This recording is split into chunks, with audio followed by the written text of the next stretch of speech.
Hello, everyone, and welcome to a professional DevOps learning channel with DevOps engineer Luis. In today's video, we're going to be learning how to create an organization. Step one, you're gonna get onto the GitHub website using this link, https://github.com.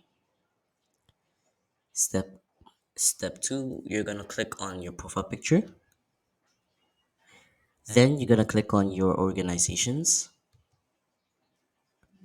You're gonna click on new organization. Step 4, you gotta scroll down and click on the free option, or you just click on the free option over there on your left hand side. Step 6, you're gonna add the organization name. For me, I'm just gonna call it DevOps Channel. Step 7, enter the contact email. Step 8, select who the organization belongs to. Step 9, verify your account. Step 10, accept the terms and conditions.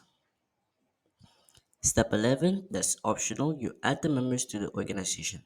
And once you're done with that, you can complete the setup or you can skip this step because if you don't have members yet, you can skip this step. And there you go. You have your own organization. Congratulations on watching the full video. Remember, practice makes perfect. If you have any questions, please comment it down in the comment section down below. I'll see you in the next video as you continue your DevOps learning journey with DevOps Luis.